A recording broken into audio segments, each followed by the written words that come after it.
2016년 2월 새벽 5시 경기도 어느 택배 허브터미널에 형광등, 불빛이 환하게 켜져 있었다. 27세의 강민서는 컨베이어 벨트 옆에서 끊임없이 쏟아지는 상자들을 분류하고 있었다. 등에는 포대기로 묶인 생후 3개월 된 아기, 한아름이 깊은 잠에 빠져 있었다. 민서의 손은 쉴 틈 없이 움직였다. 서울 강남, 송파, 경기 성남. 상자에 적힌 주소를 읽고 해당 구역 수레로 옮기는 단순한 작업이었지만 무게는 결코 단순하지 않았다. 허브터미널 팀장이 민서 옆을 지나가며 한마디 던졌다. 여자가 이 일 오래 못한다는 걸 팀장은 이미 수십 번 봤다고 했다. 힘들면 그만둬도 된다는 말이었다. 민서는 고개를 들지 않고 대답했다. 괜찮다고, 할 수 있다고. 팀장은 어깨를 으쓱하며 지나갔다. 민서의 등에서 아름이가 작게 칭얼거렸다. 민서는 한 손으로 아이의 등을 토닥이며 다른 손으로는 12kg짜리 쌀 상자를 들어 올렸다. 1년 전까지만 해도 민서의 삶은 이렇지 않았다. 대학을 2학년까지 다니다 학비 문제로 자퇴했고 편의점과 음식점을 전전하며 아르바이트로 살았다. 25세에 결혼했던 남자는 술만 마시면 주먹을 휘둘렀다. 임신 사실을 알았을 때도 남편은 돈이 없다며 지우라고 소리쳤다. 민서는 혼자 산부인과를 찾아갔고 혼자 아이를 지켰다. 아름이가 태어나고 석 달이 지났을 때 술에 취한 남편이 아기 침대를 발로 찼다. 그날 민서는 아이를 안고 집을 나왔다. 이혼 조정은 생각보다 간단했다. 남편은 양육권을 포기했고 위자료도 재산 분할도 요구하지 않았다. 오히려 빨리 끝내고 싶어 했다. 민서는 단 하나, 아름이만 지켜냈다. 법원 복도를 나서며 품에 안긴 아이를 내려다봤을 때 민서는 처음으로 자신이 완전히 혼자라는 사실을 실감했다. 친정은 없었다. 아버지는 민서가 어릴 때 사고로 돌아가셨고 어머니는 식당 주방에서 하루 12시간씩 일하며 간신히 생계를 이어왔다. 62세의 어머니에게 더 이상 짐을 지울 수 없었다. 첫 출근 날 민서는 아름이를 업고 허브터미널 문을 열었다. 관리 사무실 직원이 놀란 얼굴로 물었다. 아이는 어떻게 할 거냐고. 민서는 집에 어머니가 계신다고 대답했다. 하지만 그날은 어머니가 식당 일로 나가야 해서 데려온 것뿐이라고 거짓말을 했다. 사실 어머니도 매일 새벽 6시에 출근해야 했다. 민서는 아이를 맡길 곳이 없었다. 그래서 포대기에 업고 일하기로 결심했다. 첫 배송지는 4층 빌라였다. 엘리베이터가 없었다. 20kg짜리 정수기 상자를 들고 계단을 올라가는 동안 민서의 다리는 후들거렸다. 등에서는 아름이의 체온이 느껴졌다. 문을 열고 나온 고객은 50대 여성이었다. 택배 기사를 보고 눈을 동그랗게 떴다. 여자가 택배를 하냐고, 제대로 배송할 수 있냐고 물었다.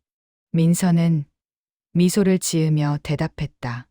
걱정하지 말라고, 안전하게 배송하겠다고. 여성은 의심 가득한 눈으로 민서를 훑어보다가 문을 닫았다. 민서는 계단을 내려오며 눈물을 참았다. 오전 배송을 마치고 허브터미널로 돌아왔을 때는 오후 1시였다. 200개의 상자를 분류하고 배송하는데 8시간이 걸렸다.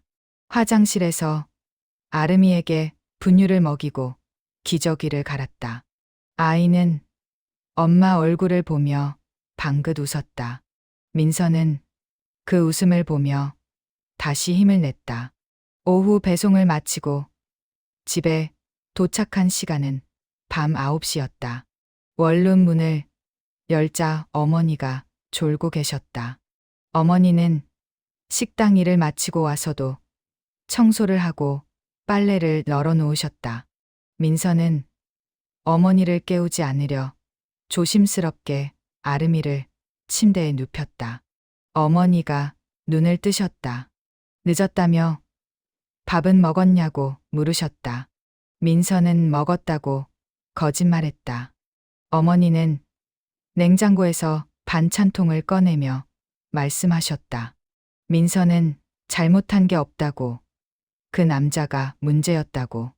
민서는 고개를 끄덕였다. 어머니의 손은 주름투성이었다. 60년을 살아오며 쉬어본 적 없는 손이었다. 민서는 그 손을 보며 다짐했다. 절대 포기하지 않겠다고. 반드시 성공하겠다고. 그날 밤 아름이를 재우며 민서는 작게 속삭였다. 아름아, 엄마가 꼭 성공해서 너한테 넓은 방을 만들어주겠다고. 지금은 좁은 원룸이지만 언젠가는 아름이가 마음껏 뛰어놀 수 있는 집을 마련하겠다고. 아름이는 엄마 얼굴을 물끄러미 보다가 눈을 감았다. 민서는 핸드폰을 꺼내 계산기를 열었다. 하루 200개, 개당 1,400원. 월급은 세금 떼고 280만 원. 월세 45만 원. 분유값 15만 원. 생활비 30만 원. 남는 돈은 190만 원. 이 돈으로 언젠가는 아름이에게 더 나은 삶을 줄 수 있을 거라 믿었다. 2017년이 되자 민서는 택배 일에 완전히 적응했다. 아름이는 돌을 맞았고 어머니가 낮 시간 동안 돌봐주셨다. 하루 배송량은 200개에서 250개로 늘었다. 민서는 아침 6시에 일어나 밤 10시에 집에 돌아오는 생활을 반복했다. 어느 날 배송지에서 한 남성 고객이 물었다. 여자가 이 무거운 걸 어떻게 나르냐고. 민서는 웃으며 대답했다. 익숙해지면 괜찮다고. 남성은 고개를 저으며 돌아갔다. 민서는 그런 시선들을 견디며 하루하루를 버텼다. 언젠가는 이 상자들을 나르지 않아도 될 날이 올 거라 믿으며 민서는 내일도 상자를 들어 올릴 준비를 했다. 2018년 6월 29세의 강민서는 서울 송파구 대형 아파트 단지 앞에 택배 차량을 세웠다. 2년 차 택배기사가 된 민서는 이제 하루 280개까지 배송할 수 있었다. 체력도 늘었고 배송 루트도 완벽하게 외웠다. 아름이는 이제 2도를 넘겨 어린이집에 다니기 시작했다. 민서는 오전 6시에 아이를 어머니에게 맡기고 밤 9시에 데리러 왔다. 빠듯했지만 돌아갈 수 있는 일상이었다. 그날 배송지는 이 단지의 32층이었다. 엘리베이터를 타고 올라가 초인종을 눌렀다. 문이 열리고 명품 원피스를 입은 여성이 나타났다. 민서는 순간 숨이 멎었다. 김수현이었다. 고등학교 동창이자 한때 가장 친했던 친구. 수연도 민서를 알아봤다. 하지만 수연의 표정은 놀람이 아니라 당혹스러움이었다. 어머, 민서야? 진짜 민서 맞지? 수연의 목소리는 높았지만 어딘가 어색했다. 민서는 택배 상자를 내밀며 대답했다. 오랜만이라고. 잘 지냈냐고. 수연은 상자를 받으며 민서를 위아래로 훑어봤다. 와, 택배 일해? 고생 많다. 나 지금 급한 약속 있어서 먼저 갈게. 연락하자. 수연은 현관문을 닫았다. 민서는 복도에 혼자 남았다. 엘리베이터를 타고 내려오는 동안 민서의 가슴이 답답했다. 고등학교 시절 민서와 수연은 단짝이었다.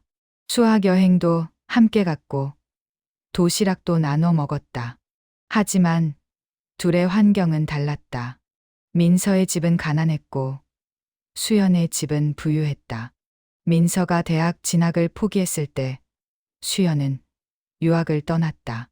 수연은 떠나기 전 민서에게 말했다. 우린 평생 친구라고. 민서가 힘들 때 자신이 도와줄 거라고. 민서는 그 말을 믿었다. 하지만 수연이 돌아온 뒤로 연락은 끊겼다. 그날 저녁 민서는 집에 돌아와 핸드폰을 꺼냈다. SNS에 수연의 계정이 있었다. 민서는 몇 년 만에 수연의 프로필을 들어갔다. 강남 펜트하우스 거실 사진, 명품 가방들, 고급 레스토랑 음식 사진들이 즐비했다. 최근 게시물에는 수연이 운영하는 명품 편집샵 사진이 올라와 있었다. 댓글에는 부러움과 축하가 가득했다. 민서는 화면을 스크롤하다가 멈췄다. 바로 오늘 저녁에 올라온 게시물이었다. 오늘 고등학교 친구를 우연히 만났어요. 너무 힘들게 사는 것 같아서 마음이 아팠어요. 다들 각자의 자리에서 최선을 다하며 살고 있겠죠? 저도 더 감사하며 살아야겠어요. 게시물 아래에는 기도하는 손 이모티콘이 달려 있었다. 민서는 핸드폰을 내려놓았다. 손이 떨렸다. 수연은 민서를 동정의 대상으로 만들었다. SNS 속 수백 명의 사람들 앞에서 민서는 불쌍한 친구가 되어 있었다. 민서는 화장실로 들어가 물을 틀었다. 거울 속 민서의 얼굴은 지쳐 있었다. 택배 일복 차림의 자신이 초라하게 느껴졌다. 눈물이 흘렀다. 민서는 손으로 얼굴을 감싸며 소리 없이 울었다. 10분 뒤 민서는 눈물을 닦고 거울을 똑바로 봤다. 아니야. 이렇게 주저앉으면 안 돼. 민서는 스스로에게 말했다. 언젠가 저 사람들보다 더 높이 올라가겠다고. 수연의 동정 따위 필요 없다고. 그날 밤 민서는 침대에 누워 생각에 잠겼다. 2년 동안 택배를 나르며 민서는 많은 것을 배웠다. 같은 아파트 단지라도 배송 순서에 따라 시간이 크게 달라졌다. 비효율적인 동선 때문에 택배 기사들은 불필요한 거리를 오갔다. 허브터미널에서도 마찬가지였다. 수작업으로 분류하다 보니 같은 지역 상자가 뒤섞이기 일쑤였다. 민서는 노트를 꺼내 적기 시작했다. 배송 루트, 최적화, AI, 기반 분류 시스템, 실시간 배송, 현황 공유 플랫폼. 민서는 손글씨로 가득 찬 노트를 바라봤다. 2018년 여름, 민서는 퇴근 후 시간을 쪼개 인터넷 강의를 듣기 시작했다. 무료 코딩 강의였다. 프로그래밍 언어는 생소했지만 민서는 포기하지 않았다. 아르미를 재운 뒤 새벽 2시부터 4시까지 노트북 앞에 앉았다. HTML, CSS, 자바스크립트. 민서는 하나씩 배워나갔다. 한 달이 지나자 간단한 웹페이지를 만들 수 있었다. 2달이 지나자 데이터베이스를 다룰 수 있었다. 어느 날 허브터미널에서 팀장이 민서를 불렀다. 민서가 요즘 졸고 있다며 건강을 챙기라고 했다. 민서는 괜찮다고 대답했다. 하지만 사실 민서는 하루 4시간밖에 자지 못했다. 배송일로 12시간, 공부로 2시간, 나머지는 아이와 어머니를 위한 시간이었다. 몸은 힘들었지만 마음은 점점 단단해졌다. 2018년 가을, 민서는 우연히 수연을 다시 만났다. 같은 아파트 단지, 지하 주차장에서였다. 수연은 흰색 외제차에서 내리고 있었다. 민서는 택배 상자를 가득 실은 수레를 밀고 있었다. 수연이 민서를 봤다. 아, 민서야. 요즘 어때? 수연의 목소리는 밝았지만 눈빛은 여전히 동정으로 가득했다.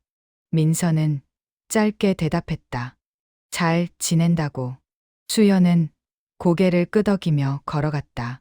명품 가방을 든 수연의 뒷모습이 점점 멀어졌다. 민서는 수레를 밀며 생각했다. 지금은 수연이 높은 곳에 있을지 모른다. 하지만 민서도 올라갈 것이다. 상자를 나르는 이 시간이 언젠가는 민서를 더 높은 곳으로 데려다 줄 거라 믿었다. 엘리베이터를 타고 올라가며 민서는 다짐했다. 절대 굴하지 않겠다고. 수연의 동정 어린 시선 따위에 흔들리지 않겠다고. 민서는 배송을 마치고 차로 돌아왔다. 노트를 꺼내 새로운 아이디어를 적었다. 택배 상자에도 꿈을 담을 수 있다고 믿으며 민서는 내일을 준비했다. 2019년 3월 30세가 된 강민서는 택배 일 4년 차에 접어들었다. 이제 민서는 하루 300개까지 배송할 수 있었다. 새벽 5시에 일어나 허브터미널로 향하고 밤 10시에 집으로 돌아오는 생활이 몸에 배었다. 아름이는 만 3세가 되어 어린이집에서 친구들과 어울리며 지냈다. 어머니는 여전히 민서와 아름이를 위해 식당 일을 계속하셨다. 좁은 원룸에서의 생활은 여전했지만 민서의 마음 속에는 새로운 목표가 자리 잡고 있었다. 민서는 퇴근 후 매일 2시간씩 코딩 공부를 이어갔다. 온라인 강의를 듣고 무료 프로그래밍 커뮤니티에서 질문하고 혼자 코드를 작성했다. 6개월 동안 배운 지식으로 민서는 간단한 배송 루트 최적화 프로그램을 만들었다. 엑셀 파일에 배송지 주소를 입력하면 가장 효율적인 동선을 계산해주는 프로그램이었다. 민서는 이 프로그램을 자신의 업무에 적용했다. 결과는 놀라웠다. 같은 개수를 배송하는 시간이 1시간 반 단축되었다. 허브터미널 동료들이 민서의 변화를 알아챘다. 민서가 다른 기사들보다 빨리 배송을 끝내고 돌아오자 한 선배 기사가 물었다. 비결이 뭐냐고. 민서는 자신이 만든 프로그램을 보여줬다. 선배는 감탄하며 자기도 써보고 싶다고 했다. 민서는 프로그램을 공유했다. 일주일 뒤 10명의 택배기사가 민서의 프로그램을 사용하고 있었다. 모두 배송 시간이 단축되었다고 좋아했다. 민서는 그때 깨달았다. 작은 아이디어 하나가 여러 사람의 삶을 바꿀 수 있다는 것을. 2019년 여름, 민서는 더 큰 꿈을 꾸기 시작했다. 단순히 배송 루트만 최적화하는 게 아니라 택배 산업 전체를 혁신할 수 있는 플랫폼을 만들고 싶었다.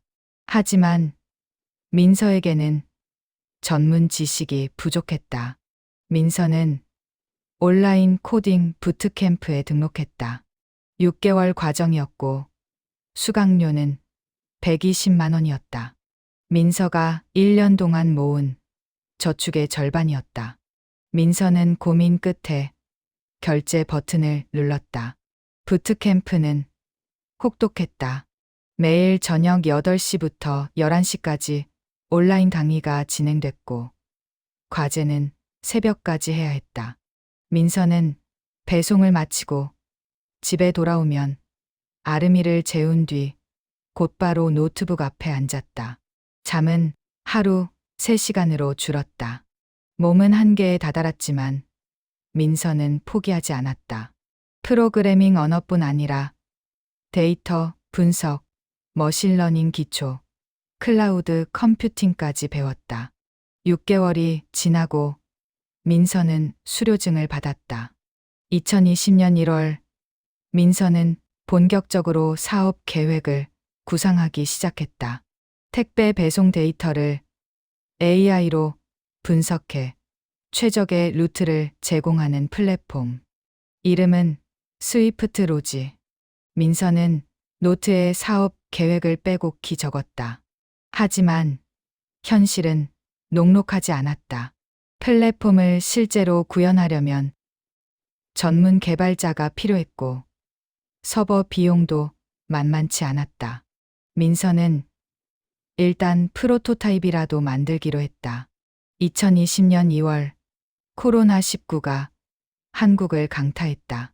사람들은 집에 머물렀고 온라인 쇼핑은 폭발적으로 증가했다. 택배 물량은 하루아침에 3배로 늘었다. 민서는 하루 350개를 배송해야 했다. 새벽 4시에 일어나 밤 11시에 귀가하는 생활이 반복됐다. 몸은 비명을 질렀다. 어느 날 오후 민서는 5층 계단을 오르다가 발을 헛디뎠다. 몸이 뒤로 넘어가며 발목에 극심한 통증이 느껴졌다. 민서는 계단에 주저앉았다. 119 구급대가 도착했고 민서는 응급실로 실려갔다. 진단 결과는 발목 골절이었다. 최소 6주간 깁스를 하고 쉬어야 한다는 의사의 말에 민서는 눈앞이 캄캄했다. 6주면 수입이 전혀 없다는 뜻이었다. 월세는 어떻게 내야 하나? 아름이 어린이집비는 어떻게 하나? 민서는 병원 침대에 누워 천장을 바라봤다. 담당 의사가 들어왔다. 30대 초반으로 보이는 남성이었다. 의사는 민서의 차트를 보며 물었다. 택배 일을 하냐고. 민서는 고개를 끄덕였다. 의사는 진지한 표정으로 말했다. 정말 고생이 많다고. 택배 기사들이 얼마나 힘든지 안다고. 과로로 쓰러지는 분들을 많이 봤다고. 발목은 반드시 완치될 때까지 쉬어야 한다고 강조했다. 민서는 의사의 따뜻한 눈빛을 보며 눈시울이 뜨거워졌다. 2년 동안 택배 일을 하며 수없이 무시당하고 차별받았지만 이렇게 진심으로 위로해주는 사람은 처음이었다. 의사는 명함을 건네며 말했다. 박지훈이라고 자신을 소개했다.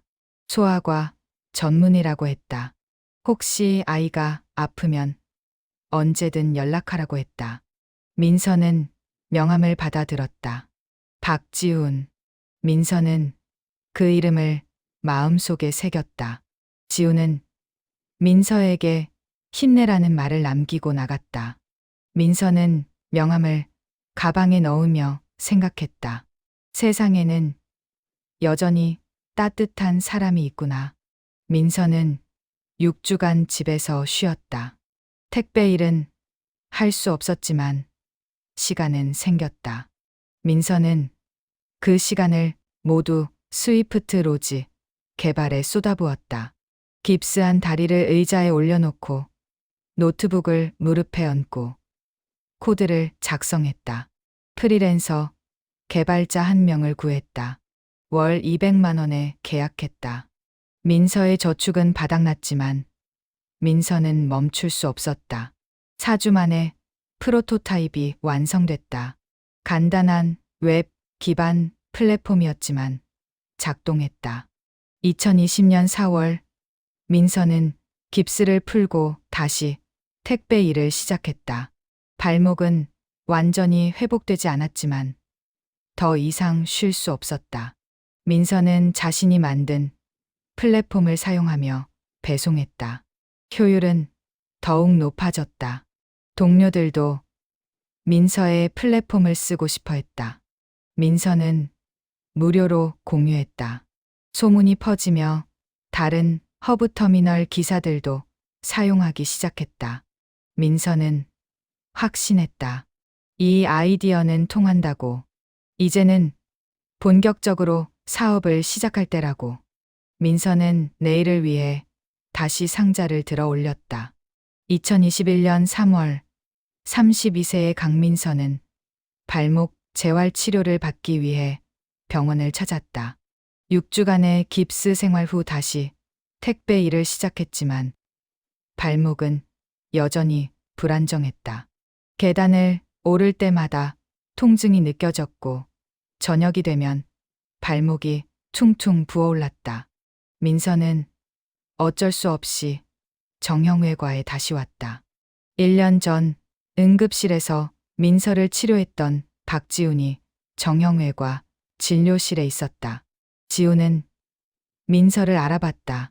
작년에 발목 골절로 오셨던 분이라며 그동안 잘 지내셨냐고 물었다.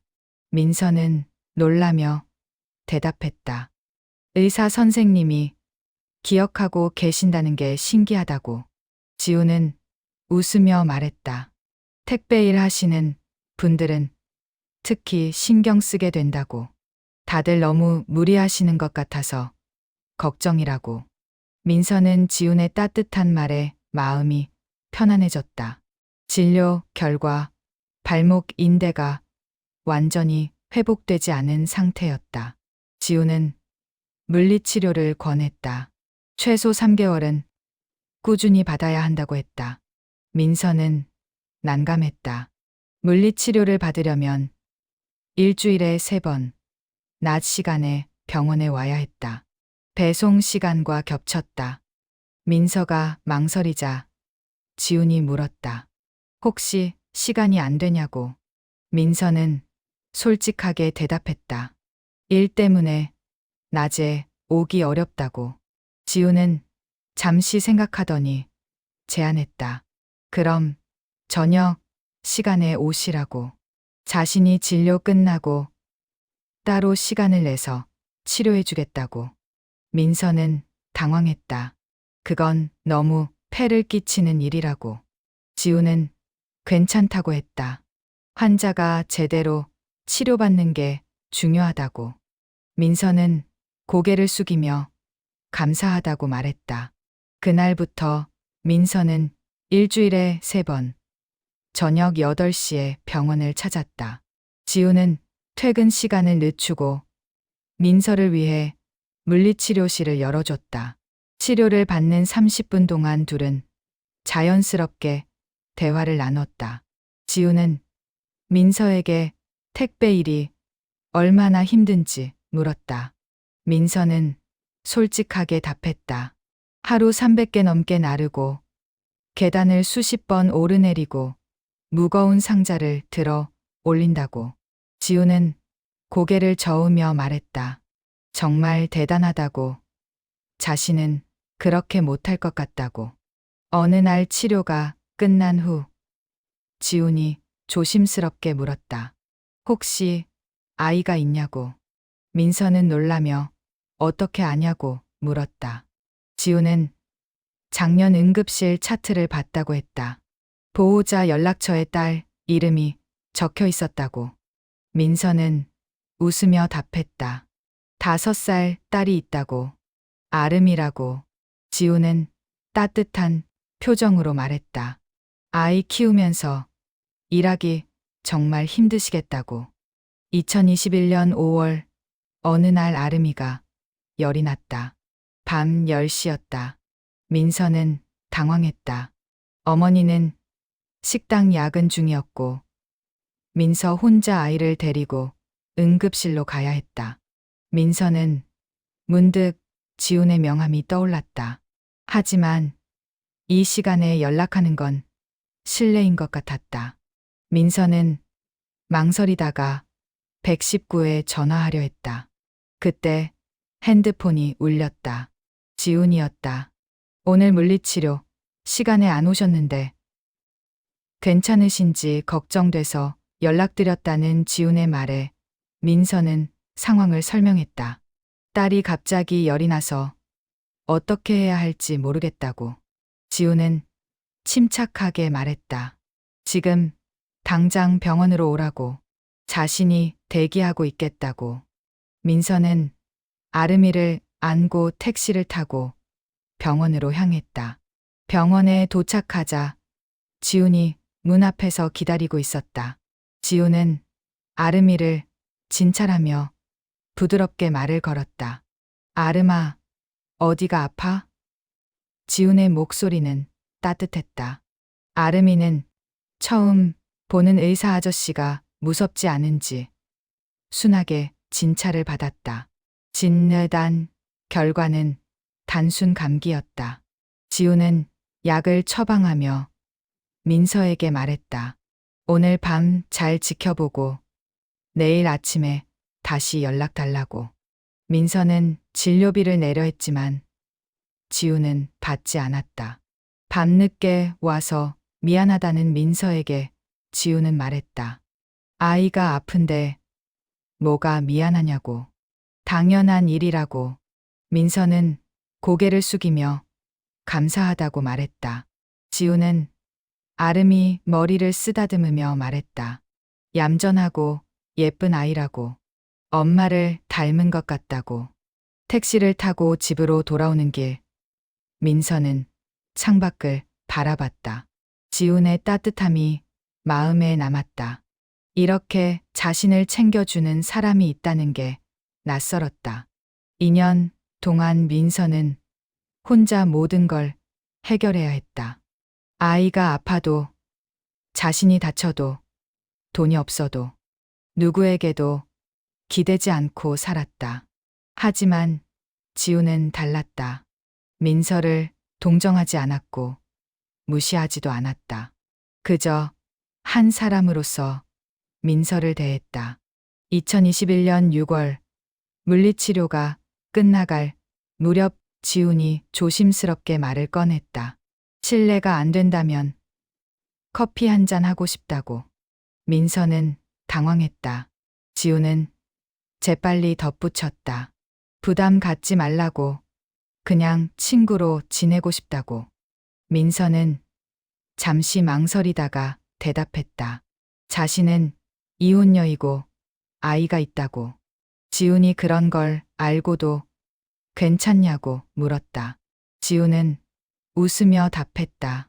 그게 뭐가 문제냐고. 자신은 그런 거 따지지 않는다고. 그냥 민서가 좋다고. 민서는 지훈의 눈을 봤다. 진심이었다. 민서는 천천히 고개를 끄덕였다.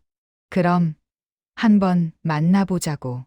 첫 만남은 병원 근처 카페였다.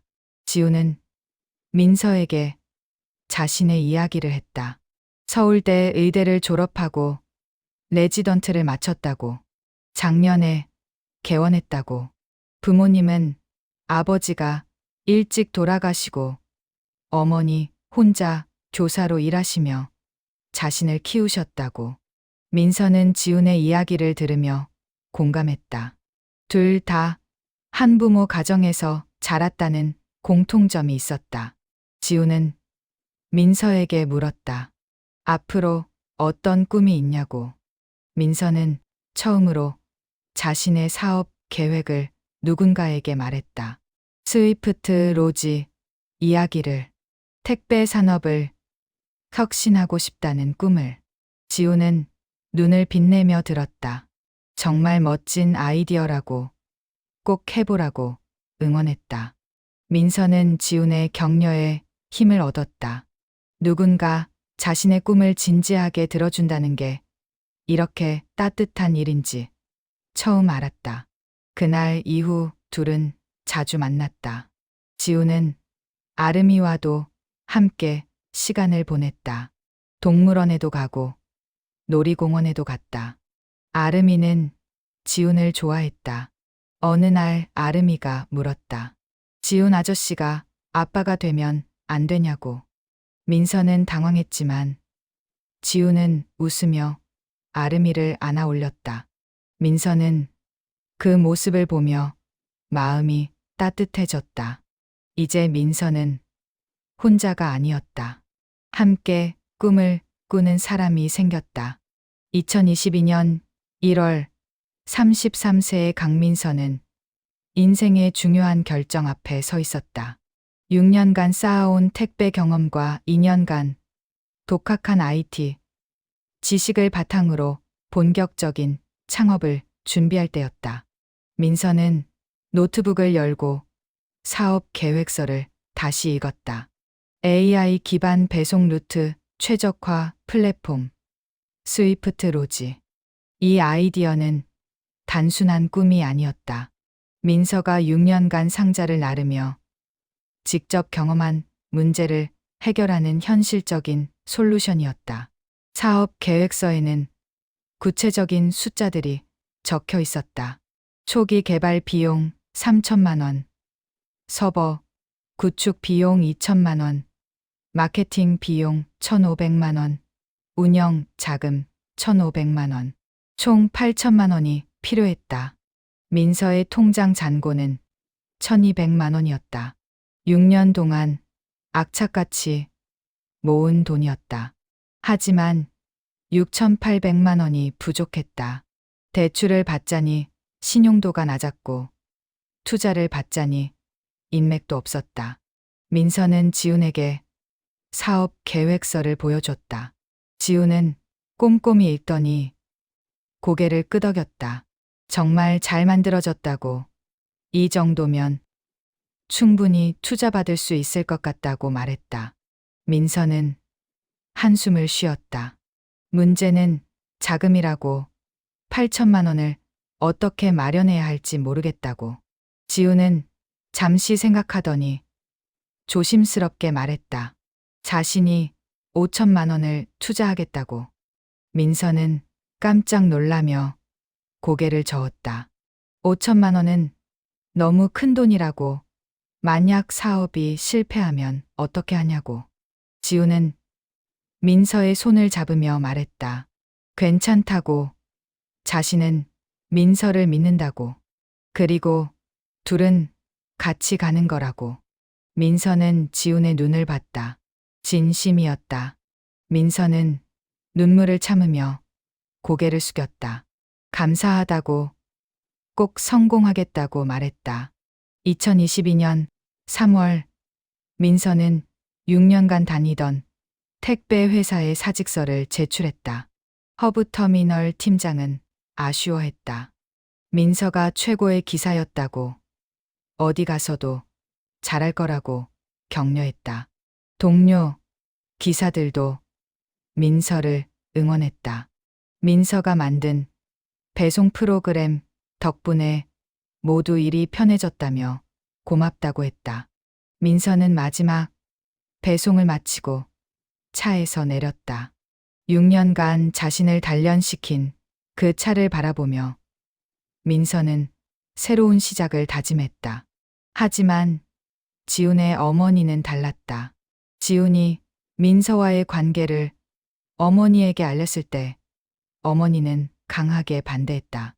이혼녀의 아이까지 있고 택배 일 하다가 갑자기 사업한다는 게 말이 되냐고 물었다. 지훈의 돈을 노리는 게 아니냐고 의심했다. 지훈은 단호하게 말했다. 민서는 그런 사람이 아니라고. 자신이 먼저 투자하고 싶다고 했다고. 어머니는 한숨을 쉬며 말했다. 아들이 후회할 거라고.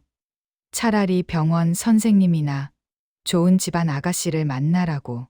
지훈은 어머니에게 말했다.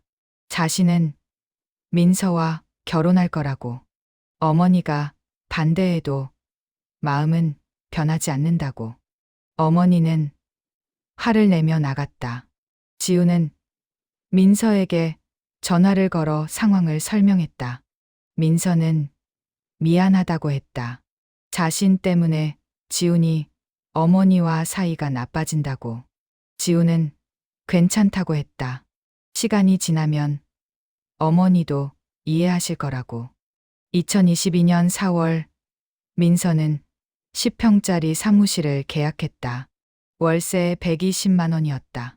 구로 디지털 단지 근처의 낡은 건물이었지만 민서에게는 꿈을 시작하는 성이었다. 민서는 중고 책상과 의자를 사고 화이트보드를 걸었다. 벽에는 스위프트 로지라는 글씨를 붙였다. 지훈이 찾아와 축하한다며 화분을 가져왔다. 둘은 텅 빈 사무실에 앉아 미래를 그렸다. 민서는 직원 모집 공고를 냈다. 전직 택배기사 우대. 현장 경험이 있는 사람이 필요했다. 일주일 만에 2명이 지원했다. 40대 남성 2명이었다. 둘 다 10년 넘게 택배 일을 했던 베테랑이었다. 민서는 면접에서 자신의 비전을 설명했다. 택배 기사들이 더 효율적으로, 더 안전하게 일할 수 있도록 돕고 싶다고. 두 사람은 민서의 열정에 감동했다. 입사를 결정했다. 5월 본격적인 개발이 시작됐다. 민서는 프리랜서 개발자 3명을 고용했다. 월 600만 원이 나갔다. 클라우드 서버 비용도 월 200만 원이었다. 사무실, 월세, 직원급여, 개발 비용까지 합치면 월 1,500만 원이 들어갔다. 민서와 지훈의 초기 자금 8천만 원은 5개월이면 바닥났다. 민서는 불안했지만 멈출 수 없었다. 개발은 순조롭지 않았다. AI 알고리즘이 예상대로 작동하지 않았고 데이터베이스 설계를 다시 해야 했다. 민서는 매일 밤 11시까지 사무실에 남아 개발자들과 회의했다. 집에 돌아가면 아름이는 이미 잠들어 있었다. 아름이는 엄마를 그리워했다. 어느 날 아름이가 물었다. 엄마는 왜 매일 늦게 오냐고. 민서는 아이를 안으며 말했다. 지금은 엄마가 바빠도 나중에는 아름이랑 많이 놀 수 있다고. 7월 드디어 베타 버전이 완성됐다. 민서는 전직 동료 택배기사 20명에게 무료로 플랫폼을 제공했다. 한 달간 테스트한 결과 평균 배송 시간이 25% 단축됐다. 기사들은 만족했다. 민서는 확신했다. 이 플랫폼은 통한다고. 이제 본격적으로 시장에 내놓을 때라고. 8월 민서는 소규모 택배 회사들을 찾아다니며 영업했다. 대부분 거절당했다. 여성이 운영하는 스타트업을 신뢰하지 않았고 검증되지 않은 기술에 투자할 여력도 없었다. 민서는 좌절했지만 포기하지 않았다. 하루에 10곳씩 찾아다녔다. 50곳을 돌아다닌 끝에 드디어 한 곳이 계약했다. 월 300만 원짜리 계약이었다. 작았지만 첫 매출이었다. 10월 두 번째, 세 번째 계약이 들어왔다. 소문이 퍼지기 시작했다. 효율이 정말로 높아진다는 현장의 증언이 나왔다. 12월 민서는 총 8개 회사와 계약했다. 월 매출은 2,500만 원이었다. 손익분기점에는 못 미쳤지만 희망이 보였다. 민서는 직원들과 함께 작은 송년회를 열었다. 치킨과 맥주로 간단히 축하했다. 민서는 말했다. 내년에는 더 크게 성장하자고. 모두 박수를 쳤다. 연말 민서는 지훈과 함께 한강을 걸었다. 아름이는 지훈의 손을 잡고 뛰어다녔다. 지훈이 물었다. 내년 목표가 뭐냐고. 민서는 답했다. 연매출 10억 원을 달성하고 싶다고. 그리고 지훈과 결혼하고 싶다고. 지훈은 웃으며 민서의 손을 꼭 잡았다. 꼭 그렇게 되리라 믿으며 민서는 새해를 준비했다. 2023년 1월 34세의 강민서는 스위프트 로지 설립 10개월 만에 첫 성과를 거뒀다. 전년도 총 매출 1억 2천만 원을 달성했고 계약 업체는 15개로 늘어났다. 아직 적자였지만 성장세는 분명했다. 민서는 직원을 5명으로 늘렸고 사무실도 20평짜리로 확장했다. 작지만 단단한 기업이 만들어지고 있었다. 2월 한 IT 전문 매체가 스위프트 로지를 취재했다. 기자는 민서의 이력에 관심을 보였다. 6년간 택배기사로 일하다가 직접 물류 플랫폼을 만들었다는 스토리가 흥미로웠다. 기사는 일주일 뒤 게재됐다. 제목은 이랬다. 이혼녀 출신 전직 택배기사 AI 물류 플랫폼으로 연매출 12억 달성. 숫자는 과장됐지만 반응은 뜨거웠다. SNS에서 기사가 공유됐고 민서는 하루아침에 유명인이 됐다. 3월 민서의 핸드폰에 낯선 번호로 전화가 왔다. 받자마자 들리는 목소리는 김수연이었다. 민서야, 나 수연이야. 기사 봤어. 진짜 대단하더라. 축하해. 수연의 목소리는 들뜬 듯했다. 민서는 경계하며 답했다. 고맙다고. 그냥 운이 좋았다고. 수연은 만나자고 했다. 오랜만에 밥이나 먹자고. 민서는 바쁘다고 거절했지만 수연은 물러서지 않았다. 내가 낼 테니 시간 좀 내달라고. 민서는 마지못해 수락했다. 일주일 뒤 민서는 강남의 한 고급 레스토랑에서 수연을 만났다. 수연은 여전히 명품 옷을 입고 있었다. 옆에는 남편 전상우가 앉아 있었다. 38세의 상우는 의료기기 회사 임원이었다. 수연은 민서를 보자마자 포옹했다. 정말 오랜만이라며 그동안 어떻게 지냈냐고 물었다. 민서는 간단히 대답했다. 바쁘게 지냈다고. 식사 중간 수연이 본론을 꺼냈다. 민서야, 사실 오늘 만난 건 사업 이야기를 하고 싶어서야. 스위프트 로지 정말 잘 될 것 같아. 우리가 투자하고 싶어. 민서는 포크를 내려놓았다. 갑작스러운 제안에 당황했다. 수연은 계속 말했다. 우리 편집샵도 사업 확장하려고 하는데 민서 회사에 투자하면 서로 윈윈 아닐까? 우리 옛날 친구잖아. 같이 크자. 상우가 끼어들었다. 3억 원을 투자하겠다고. 대신 지분 30%와 경영 참여권을 달라고. 민서는 숨이 막혔다. 30%는 너무 큰 지분이었다. 민서는 고민하겠다고 답했다. 수연은 손을 잡으며 말했다. 민서야, 이거 좋은 기회야. 우리 믿고 함께 가자. 민서는 애매하게 웃었다. 집으로 돌아온 민서는 지훈에게 상황을 설명했다. 지훈은 단호하게 말했다. 조심하라고. 저 사람들 뭔가 이상하다고. 5년 전 민서를 무시하던 사람이 갑자기 투자하겠다는 게 수상하다고.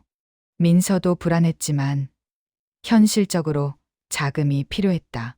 서버, 확장 비용, 마케팅 비용, 직원 충원. 3억 원이 있으면 성장 속도를 2배로 높일 수 있었다. 민서는 고민 끝에 결정했다. 수연의 투자를 받기로. 4월 투자 계약이 체결됐다. 수연과 상우는 지분 30%를 확보했고 이사회 참여 권한을 얻었다. 계약서에 서명하며 수연은 웃었다. 이제 우리 진짜 한 배 탄 거야. 잘 부탁해. 민서는 고개를 끄덕였다. 하지만 가슴 한편이 불편했다. 5월 수연은 주 2회 사무실에 나왔다. 처음에는 관심 있는 투자자처럼 행동했다. 회의에 참석하고 의견을 냈다. 하지만 점차 태도가 달라졌다. 직원 채용 결정에 간섭하기 시작했다. 민서야, 이 사람 경력이 부족한 것 같은데? 내가 아는 사람 소개해 줄까? 민서는 거절했다. 현장 경험이 중요하다고. 자신이 직접 뽑은 사람을 믿는다고. 6월 수연의 간섭은 더 심해졌다. 민서가 추진하던 신규 기능 개발을 막았다. 그 기능은 필요 없다며 다른 기능을 먼저 개발하라고 요구했다. 민서는 이사회에서 반대했다. 하지만 수연과 상우는 30% 지분을 앞세워 압박했다. 민서는 밤새 고민했다. 이건 내 회사인데 왜 내 결정을 할 수 없는 걸까? 7월 결정적 사건이 터졌다. 민서가 지방 출장을 간 사이 핵심 개발자 한 명이 급히 전화를 걸어왔다. 민서, 큰일 났어요. 수연 대표가 회사 서버에 접속해서 소스 코드를 복사해 갔어요. 민서는 식은땀이 났다. 무슨 소리냐고, 확실하냐고 물었다. 개발자는 로그 기록을 보냈다. 수연의 계정으로 새벽 2시에 접속해서 핵심 알고리즘 파일을 외부 저장소로 옮긴 기록이 선명했다. 민서는 즉시 귀국했다. 사무실로 달려가 수연을 불렀다. 수연은 태연했다. 왜 그러냐고, 무슨 일이냐고 물었다. 민서는 로그 기록을 보여주며 따졌다. 이게 뭐냐고, 왜 소스 코드를 빼돌렸냐고. 수연은 잠시 당황하더니 곧 태도를 바꿨다.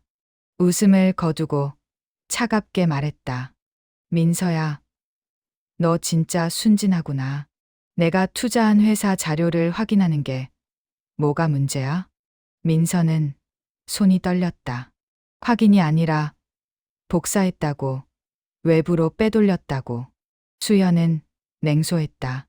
그래, 맞아. 복사했어. 우리 회사에서 쓸 거야. 너 혼자 이 기술로 돈 벌 생각하지 마. 민서는 믿을 수 없었다. 수연아, 우리 친구 아니었어? 수연은 비웃었다. 친구? 웃기지 마. 택배나 나르던 내가 갑자기 성공한다고? 나는 내 기술이 필요했을 뿐이야. 수연은 계속 말했다. 솔직히 말할게. 고등학교 때부터 너 불쌍했어. 가난하고 공부도 못하고. 근데 갑자기 사업으로 성공한다니? 그게 말이 돼? 내 자리는 항상 내 밑이었어. 민서는 할 말을 잃었다. 수연의 진심을 듣고 나니 모든 게 명확해졌다. 수연은 처음부터 민서를 이용할 생각이었다. 민서는 즉시 변호사를 선임했다. 증거를 확보하고 배임과 기술 유출 혐의로 수연과 상우를 고소했다. 수연은 비웃었다. 고소해봤자 소용없다고. 자기들은 변호사도 좋고 돈도 많다고. 하지만 민서는 물러서지 않았다. 지훈이 옆에서 손을 잡아주었다. 괜찮다고, 이길 수 있다고. 민서는 고개를 끄덕였다. 이제는 법으로 끝을 보기로 했다. 2023년 8월 강민서는 김수연과 전상우를 상대로 법정 투쟁을 시작했다. 변호사 비용만 2천만 원이 들어갔다. 회사 운영 자금도 빠듯한 상황에서 민서는 개인 통장을 털어야 했다. 지우는 추가로 1,500만 원을 보탰다. 민서는 미안했지만 이 싸움은 피할 수 없었다. 스위프트 로지의 핵심 기술이 유출되면 회사는 끝이었다. 변호사는 증거를 검토하며 고개를 끄덕였다. 서버 접속 로그, 파일 복사 기록, 외부 저장소 전송 내역. 모든 증거가 명확했다. 수연과 상우가 의도적으로 기술을 빼돌렸다는 걸 입증할 수 있었다. 하지만 변호사는 경고했다. 상대방도 만만치 않다고. 대형 로펌 변호사를 선임했고 온갖 법적 공방을 펼칠 거라고. 실제로 수연 측은 반격에 나섰다. 수연의 변호사는 주장했다. 투자자로서 당연한 권한 행사였다고. 회사 자료를 확인하는 건 투자 계약서에 명시된 권리라고. 민서의 변호사는 반박했다. 확인과 유출은 다르다고. 외부로 빼돌린 건 명백한 범죄 행위라고. 법정 공방은 치열했다. 9월 첫 재판이 열렸다. 민서는 증인석에 섰다. 판사가 물었다. 피고인과는 어떤 관계였냐고. 민서는 답했다. 고등학교 동창이자 친구였다고. 하지만 수연은 처음부터 민서의 기술을 노렸다고. 투자는 명분이었고 진짜 목적은 기술 탈취였다고. 수연의 변호사가 반박했다. 증거가 있냐고. 민서는 휴대폰을 꺼냈다. 5년 전 수연이 민서를 무시하며 SNS에 올린 게시물을 보여줬다. 불쌍한 친구라고 동정했던 그 글을. 민서는 말했다. 수연은 항상 민서를 무시했다고. 가난하고 배우지 못한 사람이라고 깔봤다고. 그런 사람이 갑자기 친구 행세하며 투자하겠다고 나선 건 순수한 의도가 아니었다고. 방청석에서 웅성거림이 일었다. 수연의 얼굴이 굳었다. 10월 두 번째 재판에서 결정적 증거가 나왔다. 민서의 변호사는 상우의 회사 내부 문서를 확보했다. 상우가 운영하는 의료기기 회사가 물류 사업 진출을 계획하고 있었고 스위프트 로지의 기술을 활용한다는 내부 보고서가 있었다. 상우는 부인했다. 단순한 사업 검토였다고. 하지만 보고서에는 스위프트 로지의 소스코드 일부가 그대로 인용되어 있었다. 판사는 심각한 표정으로 자료를 검토했다. 재판이 진행되는 동안 회사 상황은 악화됐다. 수연과 상우는 여전히 30% 지분을 갖고 있었고 이사회에서 민서의 결정을 방해했다. 신규 계약을 막고 직원 채용을 거부했다. 민서는 밤낮 없이 일했지만 회사는 표류했다. 직원들은 불안해했다. 한 직원이 사직서를 냈다. 회사의 미래가 불투명하다는 이유였다. 민서는 직원을 붙잡았다. 조금만 기다려 달라고. 꼭 이길 거라고. 지우는 민서를 위로했다. 힘들겠지만 포기하지 말라고. 자신이 옆에 있다고. 민서는 지훈의 품에 안겨 울었다. 너무 힘들다고. 이게 맞는 건지 모르겠다고. 지훈은 민서의 등을 토닥이며 말했다. 민서는 잘못한 게 없다고. 싸워야 한다고. 민서는 고개를 끄덕이며 눈물을 닦았다. 11월 세 번째 재판에서 결정적 증언이 나왔다. 상우의 회사 직원 한 명이 양심 선언을 했다. 상우가 직접 스위프트 로지의 기술을 자기 회사로 가져오라고 지시했다고 증언했다. 상우는 얼굴이 하얗게 질렸다. 변호사는 당황하며 증언의 신빙성을 문제 삼았지만 증인은 이메일과 메시지 기록까지 제출했다. 법정은 술렁였다. 12월 최종 판결이 나왔다. 재판부는 수연과 상우에게 배임, 영업비밀 침해, 업무상 배임 혐의 모두 유죄를 선고했다. 징역 1년에 집행유예 2년, 그리고 민서에게 7억 원의 손해배상금을 지급하라는 판결이었다. 추가로 수연과 상우가 보유한 스위프트 로지 지분 30%는 전량 회수됐다. 민서는 법정에서 판결문을 들으며 눈물을 흘렸다. 이겼다. 드디어 이겼다. 법정을 나서며 수연이 민서를 붙잡았다. 이게 말이 되냐고. 자기가 택배기사한테 진다고 소리쳤다. 민서는 수연을 똑바로 봤다. 수연아, 나는 택배기사였던 게 자랑스러워. 그리고 나를 무시한 사람들 덕분에 여기까지 왔어. 수연은 할 말을 잃었다. 민서는 등을 돌려 걸어 나갔다. 지훈이 민서를 안아주었다. 정말 고생했다고, 잘했다고. 2024년 1월 민서는 7억 원의 배상금을 받았다. 법무 비용을 제외하고 남은 돈은 6억 5천만 원이었다. 민서는 이 돈을 회사에 재투자했다. 서버를 확장하고 개발팀을 10명으로 늘렸다. 마케팅도 본격적으로 시작했다. 사무실도 50평짜리로 이전했다. 직원들은 환호했다. 드디어 회사가 정상 궤도에 올랐다고. 2월 민서는 벤처 투자사들과 미팅을 시작했다. 법정 승소 소식이 알려지며 투자 문의가 쏟아졌다. 민서는 신중하게 투자사를 골랐다. 이번에는 실수하지 않겠다고 다짐했다. 3월 대형 벤처 캐피탈로부터 시리즈 A 투자 제안이 들어왔다. 금액은 50억 원. 민서는 지훈과 상의했다. 지훈은 찬성했다. 이제는 크게 키울 때라고.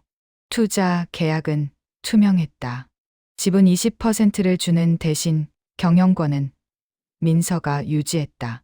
이사회 참여는 최소화하고 경영 결정권은 민서에게 있었다.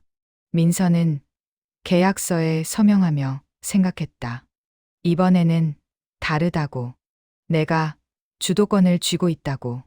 4월 스위프트 로지는 직원 50명 규모로 성장했다.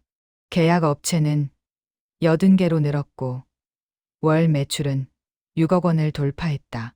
민서는 언론 인터뷰 요청을 받았다. 30대 여성 창업가의 성공 스토리로 주목받았다. 민서는 인터뷰에서 말했다. 포기하지 않으면 반드시 기회가 온다고. 자신을 무시했던 사람들이 오히려 자신을 더 강하게 만들었다고. 5월 민서는 수연과 상우의 근황을 들었다. 수연의 편집샵은 문을 닫았고 상우는 회사에서 해고됐다. 둘은 이혼 소송 중이었다.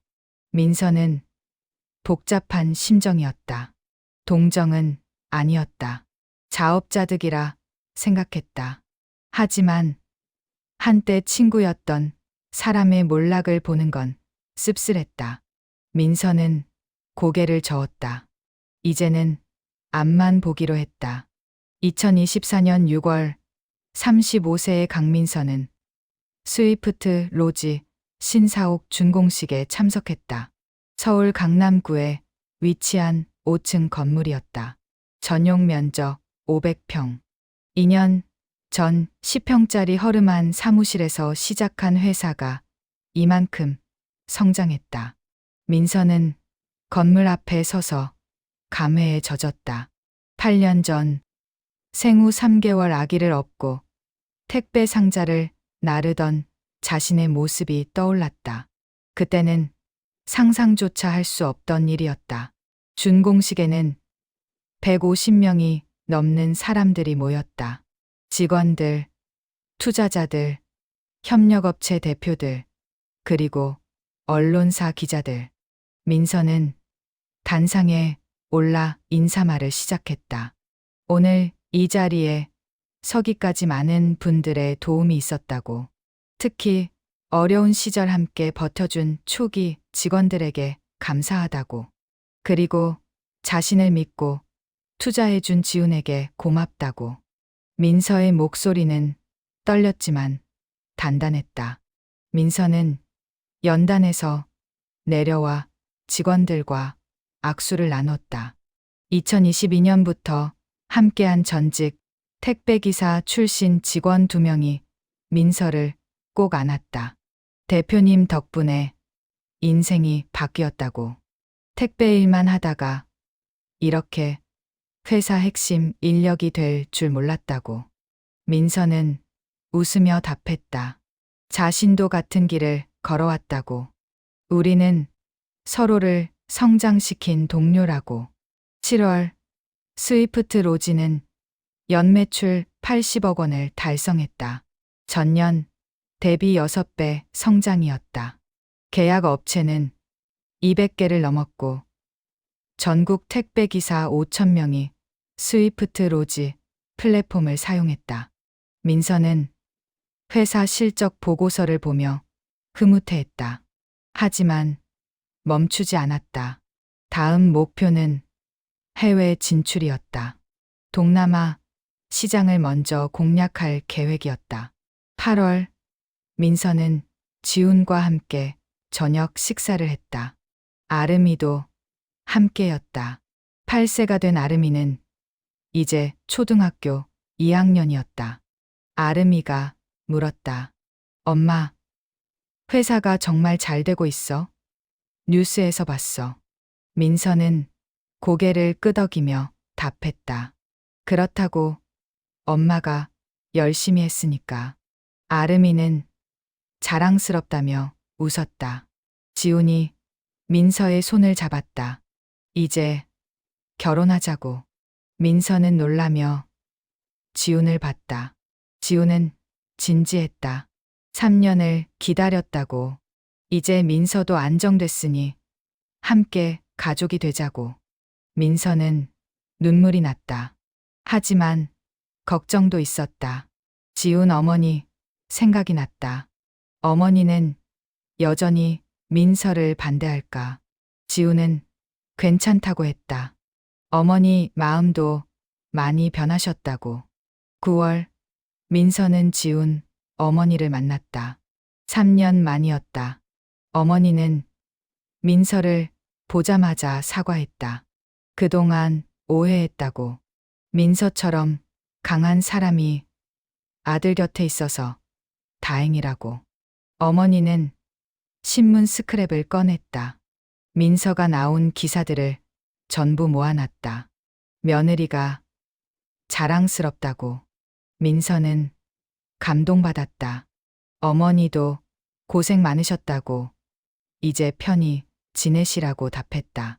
10월 민서와 지우는 작은 결혼식을 올렸다. 하객은 100명이었다. 민서의 어머니는 눈물을 흘렸다. 딸이 이렇게 행복해하는 모습을 보니 그동안의 고생이 다 보상받는 것 같다고. 민서는 어머니를 꼭 안았다. 엄마, 덕분이라고. 아름이는 예쁜 드레스를 입고 꽃을 들었다. 결혼식장에서 아름이가 물었다. 이제 지훈 아저씨가 진짜 아빠가 되는 거야? 지훈은 아름이를 안아 올리며 답했다. 그렇다고. 이제 우리 가족이라고.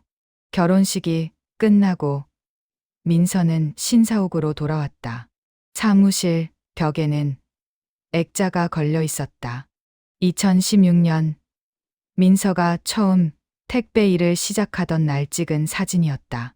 등에 아름이를 업고 택배 상자 앞에 선 민서의 모습. 민서는 그 사진을 보며 생각했다. 그때의 자신에게 말해주고 싶다고. 포기하지 말라고. 지금은 힘들어도 반드시 좋은 날이 온다고. 11월 스위프트 로지는 동남아 3개국에 진출했다. 베트남, 태국, 인도네시아. 현지 물류 회사들과 파트너십을 맺고 플랫폼을 공급했다. 반응은 폭발적이었다. 해외 매출이 월 5억 원을 넘어섰다. 민서는 출장을 다니며 바쁜 나날을 보냈다. 하지만 이제는 혼자가 아니었다. 집에 돌아가면 지훈과 아름이가 기다렸다. 따뜻한 가정이 있었다. 12월 민서는 여성 창업가 육성 재단을 설립했다. 매년 100명의 여성에게 창업 지원금 1,000만 원씩 지급하는 프로그램이었다. 민서는 기자회견에서 말했다. 자신도 아무것도 없는 상태에서 시작했다고. 하지만 포기하지 않았고 도와주는 사람들이 있었다고. 이제는 자신이 다른 여성들에게 기회를 주고 싶다고. 기자들은 박수를 쳤다. 2025년 1월 스위프트 로지는 코스닥 상장을 준비했다. 상장 예상 시가총액은 1,000억 원이었다. 민서의 지분은 50%였다. 계산상 민서의 재산은 500억 원이 됐다. 9년 전 월급 280만 원 받던 택배 기사가 이제는 재산 500억 원의 기업인이 된 것이었다. 하지만 민서는 달라지지 않았다. 여전히 검소하게 살았고 직원들과 소통했다. 상장일 아침 민서는 사무실에 일찍 출근했다. 벽에 걸린 또 하나의 액자를 봤다. 택배 상자 1개에서 시작된 꿈. 민서가 직접 쓴 글귀였다. 민서는 창밖을 바라봤다. 서울 시내가 한눈에 보였다. 8년 전 이 도시의 골목골목을 택배 상자를 들고 뛰어다녔다. 사람들은 민서를 무시했고 차별했다. 하지만 민서는 포기하지 않았다. 민서는 스스로에게 말했다. 진짜 가치는 겉모습이 아니라 안에 있다고. 택배 상자를 나르는 일이 하찮아 보여도 그 안에는 누군가의 꿈과 희망이 담겨 있다고. 민서도 그 상자들을 나르며 자신의 꿈을 키웠다고.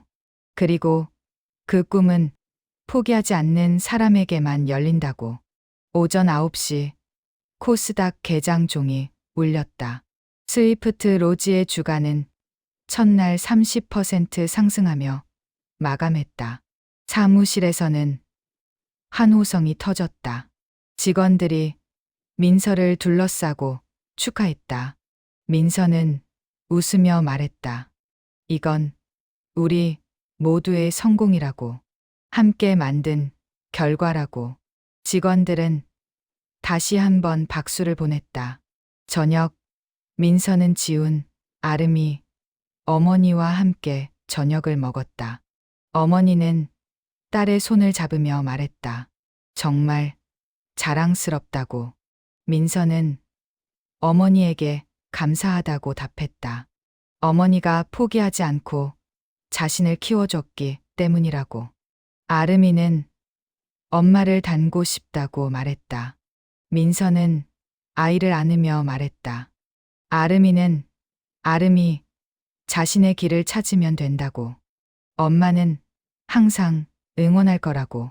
집으로 돌아온 민서는 창가에 섰다. 밤하늘에 별이 빛났다. 민서는 생각했다. 8년 전 좁은 원룸에서 아기를 재우며 꿈을 꿨던 그 순간이, 그때는 불가능해 보였던 일들이 이제는 현실이 됐다. 민서는 미소 지었다.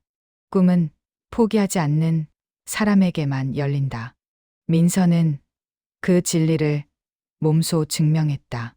이제 민서는 더 많은 사람들에게 그 진리를 전하고 싶었다. 내일도 모레도 민서는 계속 앞으로 나아갈 것이다.